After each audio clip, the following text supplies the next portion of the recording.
Isa na namang water cannon na insidente ang nangyari sa Baho de Masinloc nitong Martes kung saan isang Bureau of Fisheries and Aquatic Resources o BFAR personnel ang nasugatan. Tinarget umano ng dalawang Chinese Coast Guard vessels ang BRP Datu Gombe Piang ng BFAR habang ito ay nagsasagawa ng kadiwa para sa bagong bayaning mangingisda.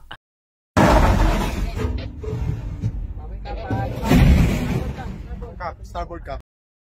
Ayon sa Philippine Coast Guard sa West Philippine Sea, tumagal ng halos kalahating oras ang pambobomba ng Chinese vessels at kabilaan pa umano ang pag-atake nito. Bunsod sa insidente, nabasag ang salamin ng barko ng BFAR at isang tauhan nito ang nasugatan sa tenga. Kabilang naman sa mga nasira ang mga bintana ng barko, dingding, kisame, air conditioning units, partitions ng mga captain's cabin at nagkaroon ng short circuit na nakakaapekto sa mga electrical outlet at dahil yan sa tuloy-tuloy na pambobomba ng tubig. Bukod pa rito, isa pang Chinese maritime militia vessel ang nanghara sa barko ng Pilipinas na nagsagawa ng hazardous maneuvers at nagtangkang magpakawala ng water cannon.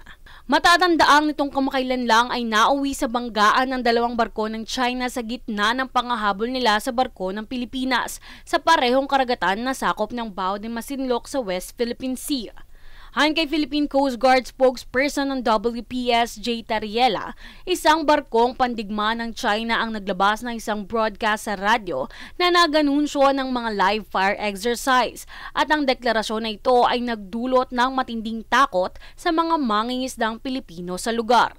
Samantala sa kabila ng masasamang aksyon, aniya ang mga otoridad ay mananatiling nakatuon sa pagtataguyod ng maritime jurisdiction sa West Philippine Sea at protektahan ng kaligtasan at seguridad ng mga mangingisdang Pilipino. Jovi Rodriguez, nag-uulat para sa Golden Nation Network.